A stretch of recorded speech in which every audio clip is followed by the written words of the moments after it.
ना जाने इसके बाद हम आपसे कब मिलेंगे कोई नहीं जानता है। तो वो वृक्ष कहता है, वृक्ष बोला बात से सुनो बात ममबार, वृक्ष बोला बात से सुनो बात ममबार। यह तो जगत की रीत है, एक आवत एक जा। यह तो जगत की रीत है, एक आवत एक जा। यह तो जगत की रीत है, एक आवत एक जा।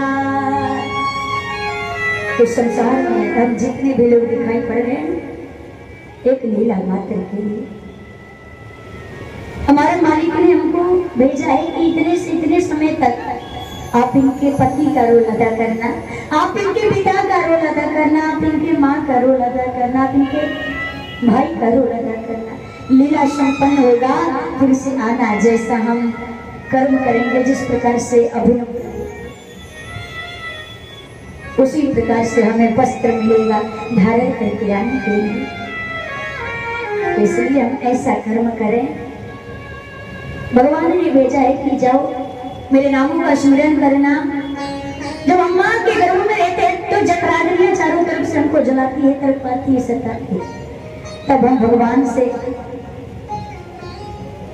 प्रार्थना करते हैं कि हे प्रभु मुझे जल्दी इससे नरक से बाहर निकाल। भगवान पूछते हैं कि क्या करेगा? मोहमाया में फंसेगा? नहीं नहीं प्रभु जल्दी निकालिए। प्रभु तो क्या करेगा जाके? भगवान आपका भजन करेंगे। और यहाँ आने के बाद क्या करते हैं? भगवान को भी भूले जाते हैं। भगवान हमारी नौकरी लगवा दो, 5 किलो लड्डू चढ़ाइए हनुमान जी महाराज। अरे भिखारी, हनुमान जी महाराज तुम्हारे लड्डू के भूखे हैं। हनुमान जी ने आज दिया तो तुम लड्डू चढ़ा रहे हो। भगवान का सब कुछ दिया हुआ, भगवान को लालच दे रहे हो। है? इस पृथ्वी पे आते ही हम उस जगदीश को भूल जाते हैं। कबीरा मुझे याद कर ऊपर पग तरसीस, मृत भुवन में आई के भूल गए जगदीश। अरे उस दिन याद कर, उस दिन को जिस दिन तुम्हारे ये सिर नीचे और पग पाताल ऊपर की ओर। उस दिन तू करवत प्रार्थना करता था कि मुझे जल्दी बाहर निकलिए, और मृत भुवन में आई के भूल गए जगदीश। आज जगदीश को ही भूल गए। तब जा करके हमें एहसास होता है, जब समय निकल जाता है तब। इसलिए ये समय को बिताना नहीं है, व्यर्थ नहीं गंवाना है। तो भगवान से कहिए, हे प्रभु अब मुझे कृपा करो यही भांति, सब तजी भजन करो दिन रात। प्रभु ऐसी कृपा बरसाइए कि सब कुछ त्याग करके दिन रात आपके भजन में लगे। क्योंकि भाई भाई अनंत आलस हो, नाम जपत मंगल दिशि दस हो।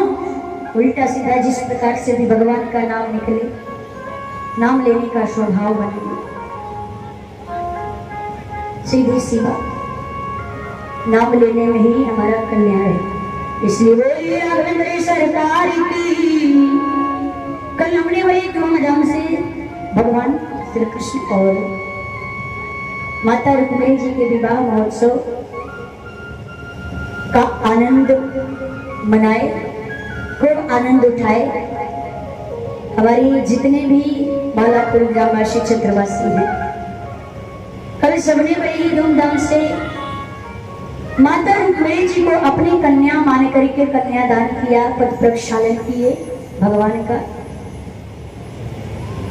और सभी बहुत भाव विभोर हो गए थे। कल एक बेटी का कन्यादान जब होता है तो वो समय ही ऐसा है। भगवान विवाह संपन्न करके लेकर के चले गए। भगवान माता रुक्मिणी के साथ में समय व्यतीत करने लगे कुछ रीति के माध्यम से। रुक्मिणी जी के और भगवान कृष्ण जी के दाम्पत्य जीवन से एक पुत्र की प्राप्ति हुई जिसका नाम प्रद्युम्न जी पड़ा। प्रद्युम्न जी आए, सम्रासुर जो था वो कृष्ण से ईर्ष्या करता था। वो जब देखा प्रद्युम्न ने अवतार लिया है, प्रद्युम्न को उठाया और सम्रासुर उठा करके ले जाकर के समुद्र में फेंक दिया। प्रद्युम्न को एक मछली निकली, मछली निकल ली। मछुआरों ने उस मछली को पकड़ा और ला करके सम्रासुर के राज्य में दे दिया। सम्रासुर के राज्य में एक विद्यावती नाम की स्त्री भोजन बनाती थी। वो विद्यावती नाम की स्त्री उस प्रद्युम्न को देखी, जब मछली को काटी भोजन बनाने के लिए तो उसमें से बालक निकला। उस प्रद्युम्न को लेकर के चली गई और लालन पालन करने लगी। उस पे कोई संतान नहीं थी। ये बात नारद जी को पता चला कि प्रद्युम्न का अवतार हो गया है। वो जाकर के रति से कहते हैं कि हे रति, जो भगवान शंकर के समाधि तोड़ते समय तुम्हारे पति काम का अंत हो गया था, जब भगवान ने तुम्हें वचन दिया था, जब जगवंश कृष्ण अवतार होई हरण महामहिभारा, कृष्ण तने होई पति तोरा, वचन अन्यथा होई न मोरा। आज वो समय आ गया है जब रति वरदान मांगने के लिए भगवान शंकर से आई थी, तो भगवान ने कहा था कि द्वापर में जब भगवान श्री कृष्ण अवतार लेंगे, उनकी दाम्पत्य जीवन से जिस पुत्र की प्राप्ति होगी, जिनका नाम प्रद्युम्न होगा, वही तुम्हें पति रूप में मिलेंगे। नारद जी कहते हैं कि हे रति, तुम्हारे पति का अवतार हो गया है, जाओ अपने पति की रक्षा करो। सम्रासुर के राज्य में तुम्हारे पति काम का जन्म हो गया है, जाकर के अपने पति का अच्छे से ध्यान रखो। प्रद्युम्न जी थोड़े बड़े होने लगे। बड़े होने के बाद उन्होंने सम्रासुर से युद्ध के लिए ललकारा और सम्रासुर का वध कर दिए। रति के साथ में विवाह करके द्वारिका पधारे। श्री सुखदेव जी महाराज कहते हैं, राजा परीक्षित से राजा, भगवान का एक विवाह सप्तभामा के साथ में भी हुआ था। एक समय की बात है, देखिए अभी तो भगवान के एक ही विवाह हुआ है, 16,108 विवाह हुआ है। एक समय की बात है कि सत्यराज राजा सूर्य नारायण का तप करके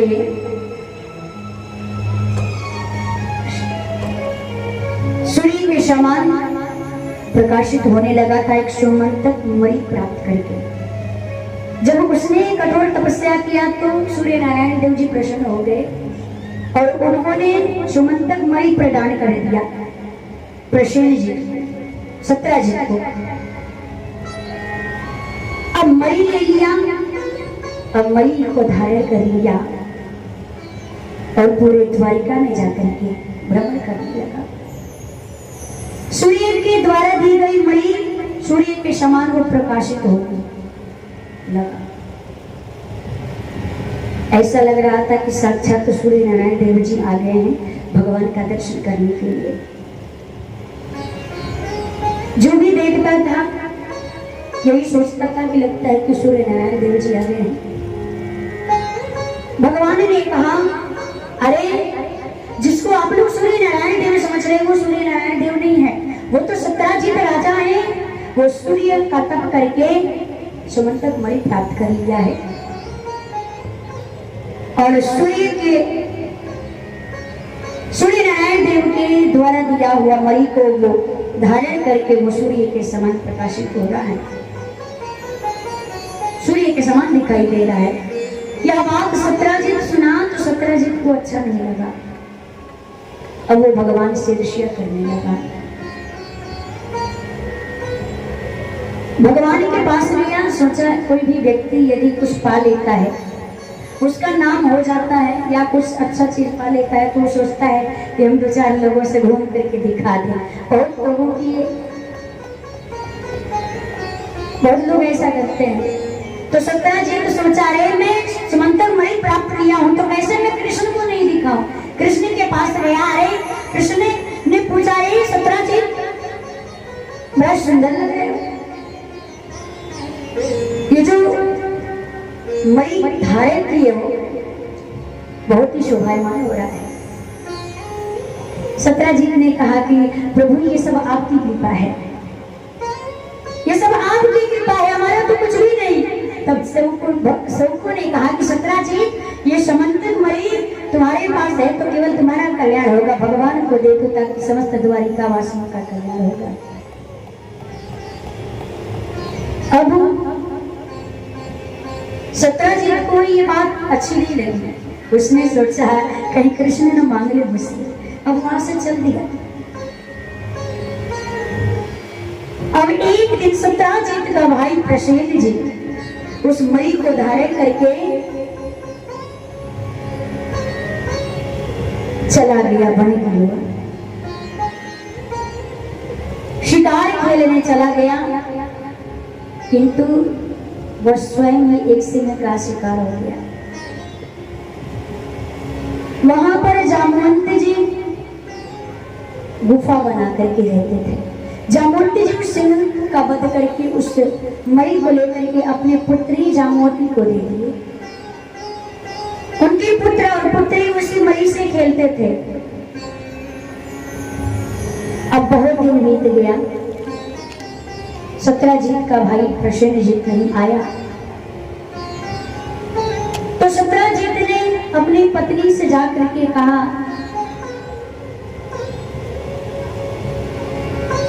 मैं तुम्हें बता रहा हूं, मुझे ऐसा लगता है, मैं कंफर्म तो नहीं बता सकता, लेकिन मुझे ऐसा लगता है कि कृष्ण ने उस मणि के लिए मेरे भाई का वध कर दिया है और उस मणि को चुरा लिया है। तुम किसी से बताना मत, मैं तुम्हें बता रहा हूं। लेकिन स्त्रियों के पेट में बात पचता नहीं है, चाहे कुछ भी हो जाए।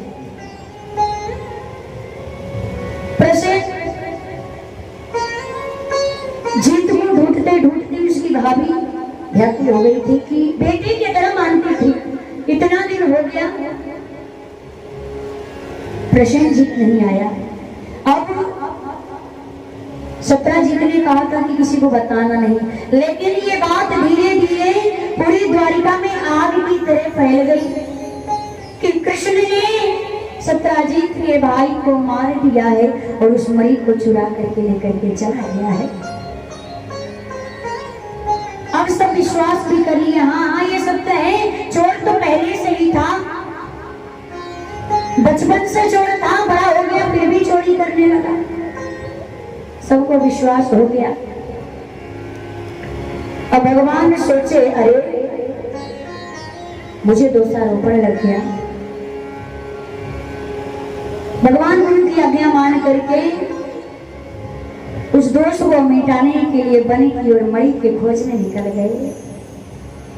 तो भगवान एक गुफा में प्रवेश किए। उस गुफा से प्रकाश निकल रही थी, उस मणि से गुफा में प्रवेश कर गए। भगवान जाकर के देखे कि जामवंत जी की पुत्री खेल रही थी उस मणि से। भगवान ने जैसे ही वह मणि ली तो वो जोर जोर से रोने लगी। ये आवाज जामवंत जी महाराज सुने और सुनते ही भगवान के पास दौड़ करके गए, क्योंकि जाहिर सी बात है पुत्री ने देखा कि प्रथम बार कोई मनुष्य आया है। देख करके भयभीत हो गई, डर गई, रोने लगी। जामवंत जी गए और जामवंत जी युद्ध करने लगे। 28 दिन तक युद्ध चलता रहा। जामवंत जी थक गए। जब उन्होंने भगवान से पूछा कि आप कौन हो, क्योंकि कोई साधारण मनुष्य मुझे नहीं हरा सकता है युद्ध में कभी, आप अपना परिचय दीजिए। तो भगवान ने राम रूप का दर्शन कराए और जामवंत जी महाराज जैसे ही राम रूप का दर्शन किए वो जाकर के साष्टांग लेट गए और कहने लगे, प्रभु अपराध हो गया, मेरे अपराध को क्षमा कर दीजिए प्रभु, मैं आपको पहचान नहीं पाया। भगवान ने कहा कि हे जामवंत जी, हमने तो आपका वरदान पूर्ण किया है। रामावतार में जब हमने रावण का वध कर दिया तो आपकी इच्छा हुई थी कि हमसे युद्ध करें, आपकी इच्छा हुई थी कि हमसे युद्ध करें, परंतु स्वामी सेवक से कभी युद्ध नहीं कर सकता, ये धर्म के विपरीत हो जाता है। इसलिए मैंने उस वरदान की पूर्ति इस अवतार में की, तो तुम्हारा कल्याण हो। जामवंत जी ने कहा कि क्या आज्ञा है प्रभु। भगवान ने कहा कि यह मणि मुझे चाहिए, मणि दे दो। जामवंत जी ने निवेदन किया कि मणि ले जाइए, परंतु इस मणि के साथ में आप मेरी पुत्री के साथ में विवाह कर लीजिए। तो जामवंती के साथ में दूसरा विवाह संपन्न हुआ भगवान का। अब सत्यजीत को ये मणि ला करके भगवान दे दिए। मणि पा करके सत्यजीत बड़ा ही लज्जित हुआ।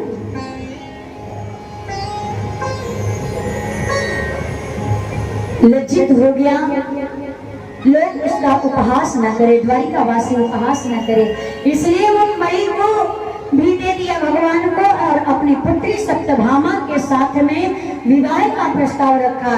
तो तीसरा विवाह भगवान का सत्यभामा जी के साथ में हो गया। एक समय की बात है कि भगवान पांडवों की कुशलता लेने के लिए हस्तिनापुर पधारे। अर्जुन के साथ में वन में भ्रमण करने के लिए जा रहे थे, तो वहां पर यमुना के किनारे अर्जुन ने देखा कि एक युवती तप कर रही थी। अर्जुन ने पूछा, ये देवी आप कौन हो और किसके लिए तप कर रही हो? युवती ने कहा कि मैं भगवान विष्णु का वरण करने के लिए, उनकी प्रसन्नता के लिए तप कर रही हूँ, क्योंकि भगवान मुझकुंड के अतिरिक्त मैं और किसी का वरण नहीं कर सकती। अर्जुन ने कहा कि हे देवी, तुम्हारी मनोकामना पूर्ण हो। भगवान का हाथ पकड़े और यमुना महारानी के हाथ में पकड़ा दिए। इस प्रकार से भगवान का चौथा विवाह संपन्न हुआ। पांचवा विवाह नवनिजीति के साथ में हुआ। छठा विवाह मित्रविंदा के साथ में हुआ। सातवां विवाह लक्ष्मणा के साथ में हुआ। आठवां विवाह भद्रा के साथ में हुआ। यह 8 पत्नियां भगवान की 8 प्रकार की सिद्धियां हैं। कहते हैं राजा, भगवान के 16,000 विवाह और हुए हैं। एक भूमि का पुत्र था जिसका नाम था भौमासुर। वह राजकन्याओं का हरण करके लेकर के अपने महलों में बंद करके रखता था। ऐसे ऐसे करके उसने 16,100 कन्याओं का हरण करके तो अपने महलों में बंद कर दिया था। एक दिन इंद्र के प्रार्थना स्वीकार करके माता अदिति के कुंडल और इंद्र के छत्र और साथ में सत्यभामा को लेकर के भगवान भौमासुर के राज्य में पहुंचते हैं। भगवान पहुंचते ही पहले मुर नाम का एक दैत्य था, उसका वध किया। उसके बाद भौमासुर का वध करके और राजकन्याओं को उस बंधन से मुक्त करा करके लेकर के आए। अब कन्याओं ने कहा कि प्रभु, अब हम अपने घर कैसे जाएंगे? अब नहीं जा सकते, इसलिए आप ही हमारे आश्रय हैं। आप हमें अपनी दासी बना करके अपने साथ में लेकर के चलिए प्रभु, अब हम कहीं नहीं जाएंगे। भगवान ने कहा कि मैं तुम्हें अपनी दासी बना करके नहीं ले जाऊंगा। यदि तुम्हें चलना ही है तो तुम मेरे साथ में मेरी पत्नी बन करके द्वारिका चलो। वह सब भगवान के चरणों में प्रार्थना करने लगे, हे प्रभु, हमारा सौभाग्य है कि आप हमें अपनी पत्नी के रूप में स्वीकार कर रहे हैं प्रभु। भगवान द्वारिका आए और द्वारिका आकर के 16,100 मंडप बनाए और एक एक कन्याओं के साथ में एक एक रूप धारण करके एक ही मुहूर्त में अलग अलग मंडपों में भगवान उन कन्याओं के साथ में विवाह संपन्न कर लेते हैं। इस प्रकार से भगवान के 16,108 विवाह संपन्न हुए। बोलिए कृष्ण कन्हैया लाल की। प्रत्येक रानी पर 10-10 पुत्र हुआ, एक एक पुत्रियों का जन्म हुआ। एक दिन भगवान श्री कृष्ण रुक्मिणी जी से मजाक करने लगे और कहने लगे कि हे रुक्मिणी, आपने हमारे भीतर ऐसा क्या देख लिया जो हमसे शादी कर ली? ऐसा क्या देखा तुमने जो हमसे विवाह कर ली? अरे मैं तो ना कोई सुंदर हूं, ना कोई देखने में बहुत अच्छा हूं, ना पर्सनालिटी है, फिर भी तुमने मेरे से विवाह कर लिया। मैं इतना काला कन्नुआ हूं, फिर भी तुमने मेरे साथ विवाह कर लिया। आखिर ऐसा किया? यदि तुमने ये सोच करके विवाह किया हो कि बड़े सुंदर हैं, तो नहीं मैं काला कन्नुआ हूं, कोई सुंदर नहीं है। अगर तुमने ये सोच करके विवाह किया हो कि हमारे माता पिता वसुदेव देवकी का बहुत यश है, तो ये भी गलत है, क्योंकि हमारे ना कोई माता है ना कोई पिता है। मैं माता पिता का भी पता नहीं है। कोई वसुदेव नंदन कहता है, कोई नंद नंदन कहता है, कोई देवकी नंदन कहता है, कोई यशोदा का लाला कहता है। इसीलिए हमारे माता पिता का भी पता नहीं है। और यदि तुम ये सोच करके विवाह की हो कि मैं बहुत वीर पुरुष हूं, तो ये भी गलत है।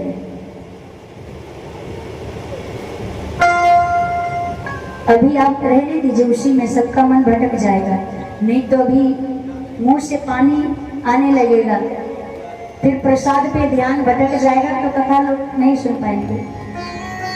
बोलिए कृष्ण कन्हैया लाल की। भगवान ने कहा यदि तुम ये सोच करके विवाह की हो कि मैं वीर पुरुष हूँ, ये भी गलत है। मैं तो समुद्र के शरण में रहता हूँ, समुद्रम शरणम गता, मैं समुद्र के शरण में रहता हूँ और मैं रणछोड़ हूँ। लोग मुझे रणछोड़ कहते हैं। और कहीं तुमने ये सोच करके विवाह किया हो कि लोग हमारा नाम बहुत लेते हैं, तो ये भी गलत है। मेरा नाम कोई भी व्यक्ति नहीं लेता है, मेरा नाम वही लेता है जो निर्धन होता है, जो दुखिया होता है। ये बताइए, धनवान होते हैं, जो सुखी होते हैं, वो भगवान का नाम लेते हैं? नहीं। प्रसन्नता पूर्वक जब हम रहते हैं तो भगवान को याद बहुत कम लोग करते हैं। जब हम दुख में रहते हैं तभी भगवान को याद करते हैं, सुख में कोई भगवान को जल्दी याद नहीं करता है। तो मेरा नाम दुखिया लेता है और निर्धन व्यक्ति लेता है। इतना कहने के बाद भी रुक्मिणी जी कुछ नहीं बोली। इतना मजाक करने के बाद भी रुक्मिणी जी को क्रोध नहीं आया।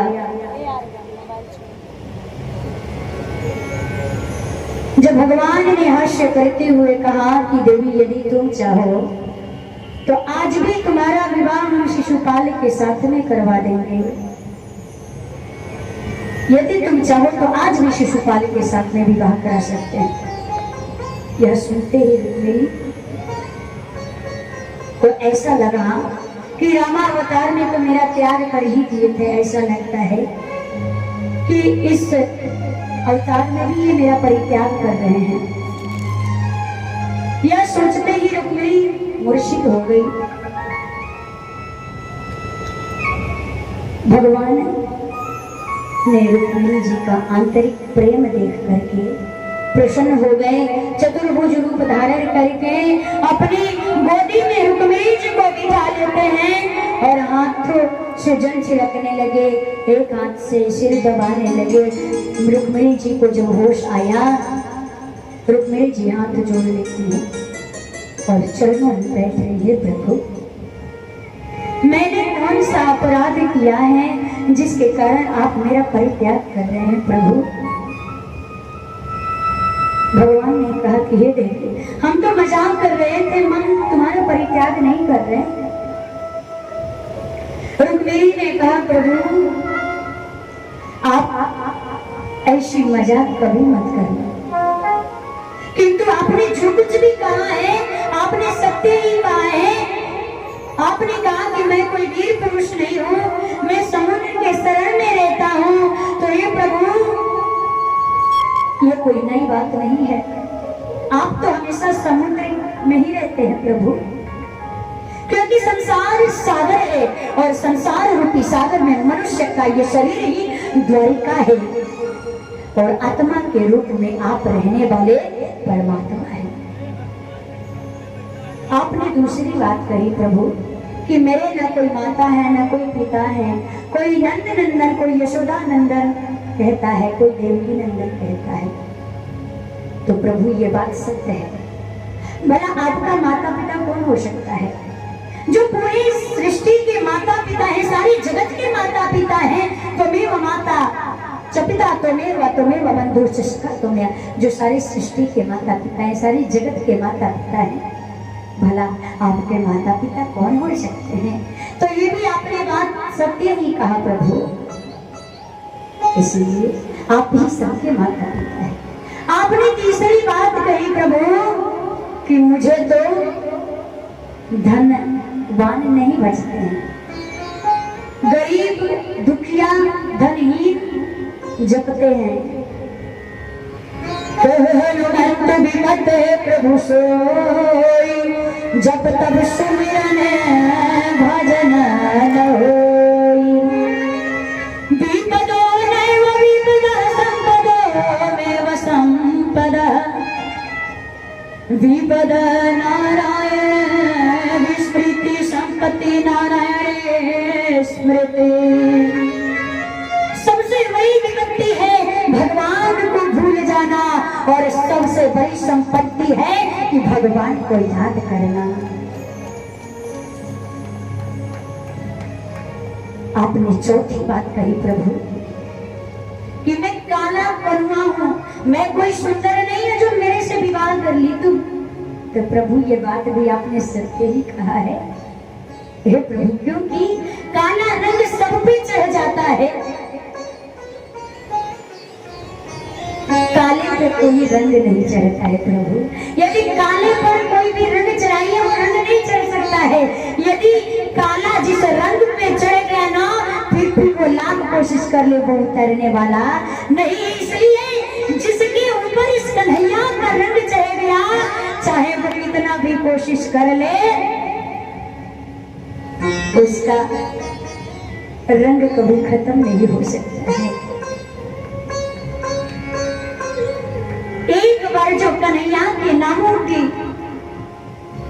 मस्ती अगर जीवन में आ गई ना, समझ लो, अगर एक बार इस कन्हैया के नामों का जाप पी लिए ना, अगर एक बार उस कन्हैया का नशा हो गया ना, भक्ति का नशा हो गया, तो फिर आनंद के बारे में क्या कहना है। अरे जाम पे जाम पिया करते हो, सुबह को पीते हो, शाम को उतर जाता है, शाम को पीते हो, सुबह उतर जाता है। अरे वो कैसा नशा है? जो ऐसा नशा करो, जो एक बार कर लो, पी लो, तो फिर वो उतरने का नाम न ले। वो जो उतरती है चढ़ती है मस्ती, वो जो उतरती है चढ़ती है मस्ती, वो हकीकत की मस्ती नहीं है।